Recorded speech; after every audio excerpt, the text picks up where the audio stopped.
4 से 5 पुलिसकर्मियों के साथ मेरी जूते से, जो जूते पहने थे पुलिसकर्मी, सबसे गलत मिसबिहेव ये था कि दरोगा जी ने हाथ से मेरे ऊपर वार किया, हाथ से, मुक्के से उन्होंने पिटाई की।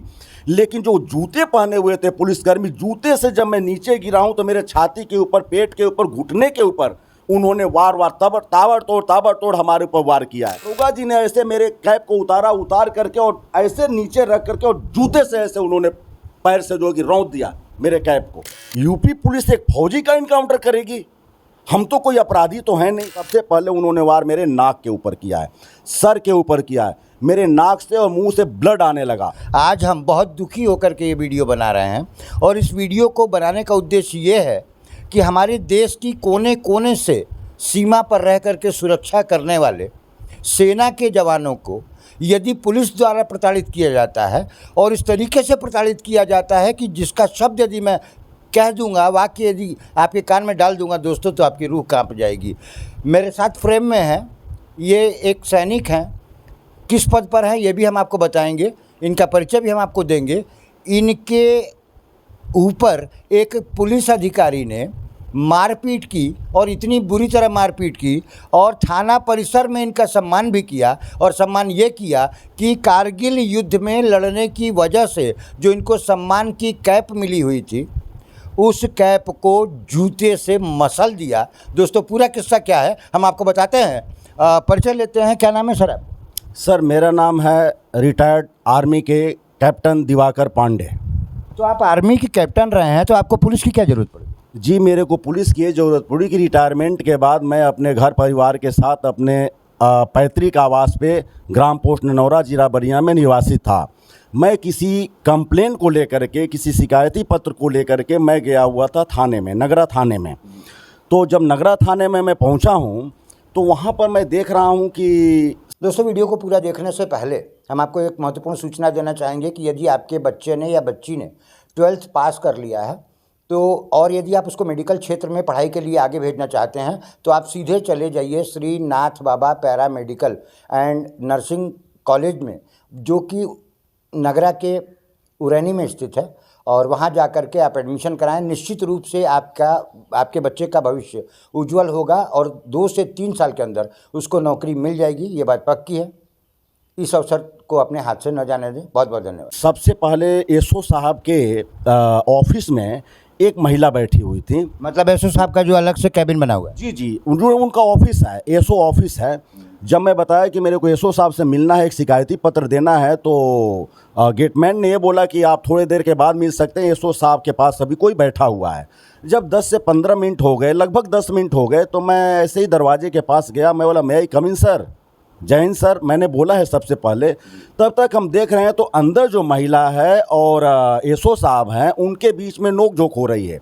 वो बार बार उस महिला के पीठ पे हाथ टच कर रहे हैं, सर के ऊपर हाथ टच कर रहे हैं और महिला उसका विरोध कर रही है।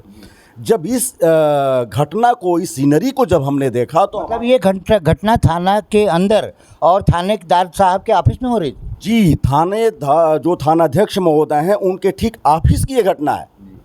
तो हमने बोला कि आप कौन हैं, किस लिए आए हैं? मैं बोला, सर ये मेरा एक शिकायती पत्र है। उन्होंने शिकायती पत्र को लिया और ले करके फाड़ दिया तुरंत हमारे शिकायती पत्र को लेकर के फाड़ दिया। और आप कौन है, कौन आने की परमिशन दिया, किस लिए आए? दरोगा जी हमारे ऊपर चढ़ बैठे। मैं बोला, सर ठीक है, लेकिन ये आप क्या हरकत कर रहे हैं? 2 स्टार आपके कंधे पे लगे हुए हैं, 3 स्टार से मैं भी रिटायर्ड हूँ आर्मी से, कैप्टन रैंक से। और सर ये तो आप गंदी हरकत है, समाज के लिए अच्छा संदेश नहीं है। एक महिला कैसे सुरक्षित महसूस करेगी, वो भी थाने के अंदर आप एक कुकृत्य कर रहे हैं। इतना ही मेरा बोलना था कि दरोगा जी तुरंत भड़क करके कुर्सी से उठ करके उस महिला के साथ अभद्रता तो कर ही रहे थे। और अचानक क्या हुआ कि मेरे ऊपर हमलावर हो गए, मेरे यहाँ कॉलर को पकड़ करके और धक्का मारा उन्होंने पीछे। में दरवाजे के पास जब गिरने जैसे हुआ तो पीछे से और भी 4 से 5 पुलिसकर्मी आ गए। अब मेरे को धक्का मार करके पकड़ करके जो कंप्यूटर रूम है जहाँ एफआईआर दर्ज होती है, वहाँ जहाँ की सीसीटीवी कैमरे भी 2 लगे हुए थे, ये हमने जज किया है, वहाँ पर ले गए। वहाँ पर ले जाने के बाद सबसे पहले उन्होंने वार मेरे नाक के ऊपर किया है, सर के ऊपर किया है, मेरे नाक से और मुंह से ब्लड आने लगा। तो ब्लड की जो रुमाल थी, मैं रुमाल लगाया तो मेरे रुमाल को जब ब्लड हो गई तो छीन करके उन्होंने अपने कब्जे में कर लिया। मेरा बैग, मेरा मोबाइल सबसे पहले उतार करके छीन करके रख लिया और लगभग 4 से 5 पुलिसकर्मियों के साथ मेरी जूते से, जो जूते पहने थे पुलिसकर्मी, सबसे गलत मिसबिहेव ये था कि दरोगा जी ने हाथ से मेरे ऊपर वार किया, हाथ से, मुक्के से उन्होंने पिटाई की, लेकिन जो जूते पहने हुए थे पुलिसकर्मी, जूते से जब मैं नीचे गिरा हूं तो मेरे छाती के ऊपर, पेट के ऊपर, घुटने के ऊपर उन्होंने ताबड़तोड़ हमारे ऊपर वार किया है। तो आप उस समय वर्दी में थे? नहीं, वर्दी तो मैं रिटायर्ड हूं, बट मैं सिविल ड्रेस में था, सिविल ड्रेस में मैं था। हाँ, मेरा जो आई कार्ड है वो चैन के साथ लगा हुआ था, जो सोल्जर बोर्ड हमें मंजूर करता है। तो और आप कैप कैसे पहने हुए? हाँ, अब वहाँ क्या था कि अब मैं तो चूँकि एक ऐसी कैप आती थी, तो हमारे कारगिल वार मेमोरियल के पास हर साल मनाया जाता है वार मेमोरियल में, तो मैं 14 कोर लेह लद्दाख के अंदर पोस्टेड था 2022 में। तो जैसे ही मई के महीने में मैं जब गया था कारगिल वार मेमोरियल में, वहाँ पे कारगिल में, तो एक टोपी मुझे प्रदान की गई थी। ये तो 14 कोर की है, उस पर लिखा हुआ है कारगिल वार मेमोरियल।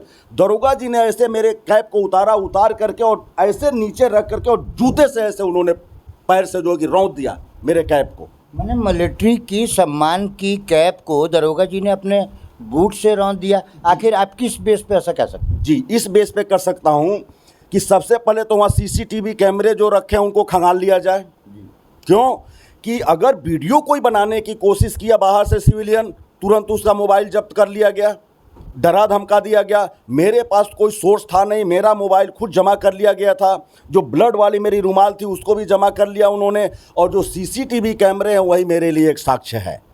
तो उसमें दिखाई देगा कि उस ले करके मेरी टोपी को और बोल रहे हैं कि तुम बहुत कारगिल की लड़ाई लड़ करके यहाँ थाने में आए हुए। मैं बोला यस सर, मुझे प्राउड है कि हमने कारगिल की लड़ाई लड़ी है, और प्रमुख जो जम्मू एंड कश्मीर की जो प्रमुख जितने भी ऑपरेशंस हैं, ऑपरेशन विजय, ऑपरेशन पराक्रम, ऑपरेशन रक्षक, ऑपरेशन मेघदूत, सियाचिन ग्लेशियर से लेकर के एज इस जम्मू तक, मैं लगभग 15 से 18 साल तक मैंने वहाँ सेवा की है, हाईएल्टी और फील्ड एरिया के अंदर रह करके। और मुझे गर्व है कि दर्जनों से ज़्यादा आतंकवादियों को हमने ढेर किया, उसका रिकॉर्ड है हमारे पास। 5 से 6 तगमे हैं इसके। गवर्नमेंट ने हमको, वहाँ के जनरल साहब ने हमें सम्मानित किया है, जनरल अफसर commanding in chief northern command ने हमें सम्मानित किया है, विदेशों के अंदर जाकर के हमें सम्मान मिला है, हमने विदेश भी सेवा किए, मुझे प्राउड है इस बात का। तो बोलते हैं कि फौजी आदमी लोग ऐसे ही आते हैं छुट्टी और दारू पी करके मार्केट के अंदर गुंडई करते हैं, हंगामा करते हैं, मार पिटाई करते हैं। उसकी एक वीडियो क्लिप मेरे पास मौजूद है। तो ये बात किसने कही थी? ये बात दरोगा जी ने कही थी एक व्यक्ति के फ़ोन पे, उसका भी हम नाम आपको बता देंगे कि ये फौजी लोग दारू पी करके आते हैं। जब वो व्यक्ति बोला कि इनके साथ ऐसा हादसा क्यों किया आपने, तो बोल रहे हैं कि वो फौजी लोग हैं, आते हैं दारू पी करके मार्केट के अंदर हंगामा करते हैं, मार पिटाई करते हैं यहाँ पर। तो फौजियों को ठीक करना हमें आता है और इनकाउंटर करना भी हमें आता है। और आपको पता नहीं था कि यूपी पुलिस इनकाउंटर भी करती है। तो मैं थोड़ा उस समय अब ब्लड वगैरह साफ कर रहा था, डिस्टर्ब तो था। बोला सर, आपको शर्म आनी चाहिए, यूपी पुलिस एक फौजी का इनकाउंटर करेगी? हम तो कोई अपराधी तो हैं नहीं, आपको ना हमने गाली दिया, ना हमने तेज आवाज़ में बात किया, हमने आपको रिस्पेक्ट दिया। अचानक आप लोग हमारे ऊपर हमलावर हो गए और 4 से 5 पुलिसकर्मियों को लेकर के आपने जूते से हमको मारा है, जूते से, हाथों पैरों से हमारे ऊपर वार किया है आपने। ये बहुत शर्मनाक घटना है।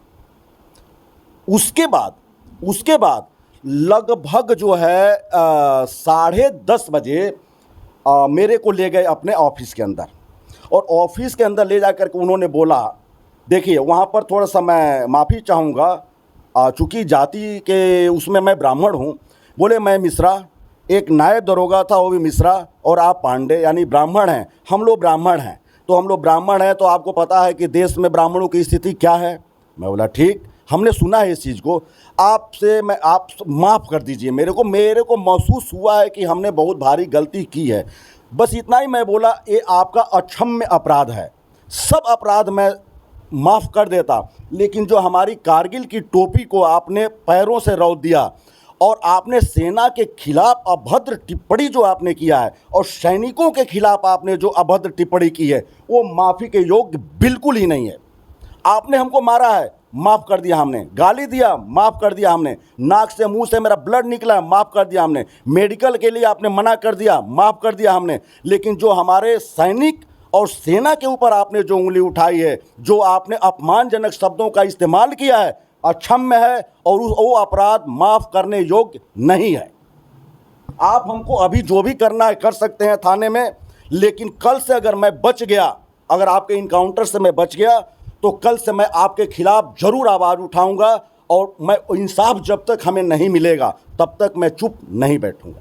दोस्तों, हम आपसे रिक्वेस्ट करेंगे कि इस पर्टिकुलर वीडियो को, क्योंकि मैंने अपने जीवन में कभी भी किसी पर्टिकुलर वीडियो को बहुत ज़्यादा शेयर करने के लिए आपसे नहीं कहा, लेकिन इसको शेयर करिएगा और शेयर इसलिए करिएगा कि देश के एक सैनिक जवान के सम्मान को चोट पहुंची है, पूरे आर्मी को भी चोट पहुंची है, पूरे आर्मी के सम्मान को भी ठेस पहुंची है। यदि आपको हमारा ये वीडियो सच्चाई से परे लगता है तो बिल्कुल मत देखिएगा, लेकिन यदि आप सच्चाई के हिमायती हैं और कहीं ना कहीं एक सैनिक का सम्मान करते हैं तो इस वीडियो को ज़्यादा से ज़्यादा फैलाइएगा। दोस्तों, हम आपसे ये कह रहे थे, माफ़ करिएगा पांडे जी, हम आपसे एक बात पूछ रहे थे कि अभी आपने एक आरोप लगाया दरोगा जी के ऊपर, जैसा कि आपने स्पष्ट कहा कि उन्होंने मुझे मारा पीटा, ब्लड आया, दुनिया भर की बातें आपने बताई, और दूसरी तरफ आप ये बोल रहे हैं कि कुछ देर के बाद, घंटे 2 घंटे के बाद उन्होंने आपसे माफ़ी भी मांग ली। तो आप कहना क्या चाहते हैं? ये दोनों बातें तो विपरीत हो गई।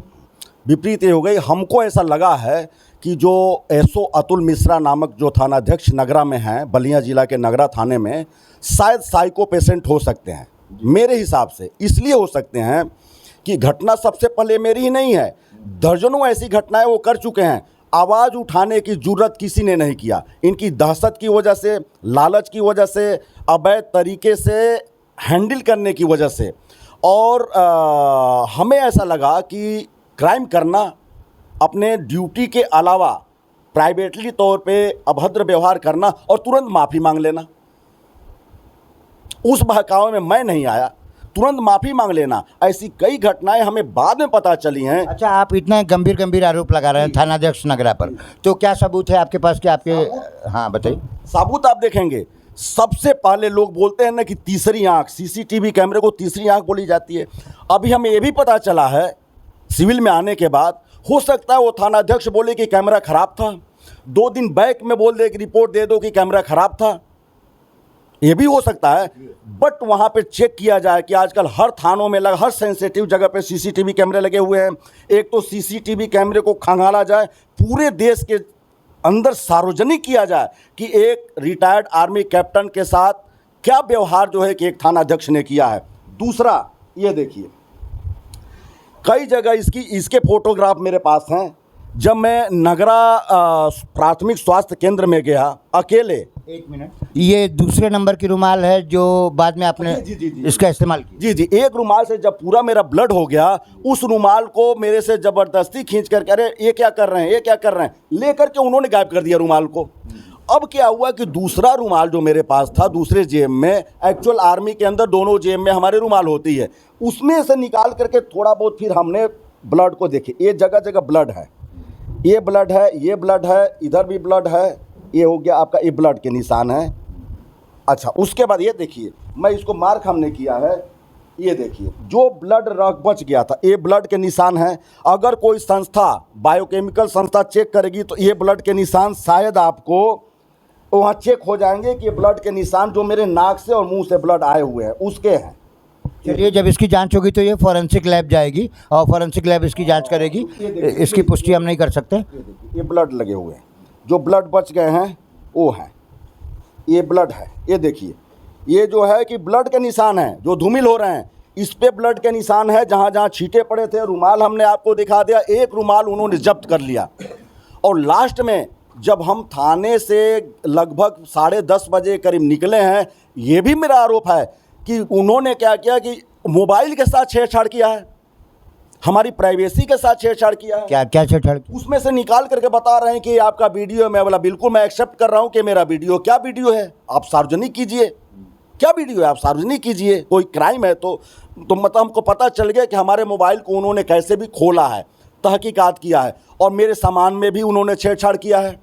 मैं उसी दिन मैं घर से 22 जनवरी को प्राण प्रतिष्ठा होनी थी और ये भी सोचा था कि मैं अपने गांव में भगवान राम के नाम पर एक शोभा यात्रा निकालेंगे और मैं मार्केटिंग करने के लिए लगभग 4200 कुछ रुपए लेकर के चला था।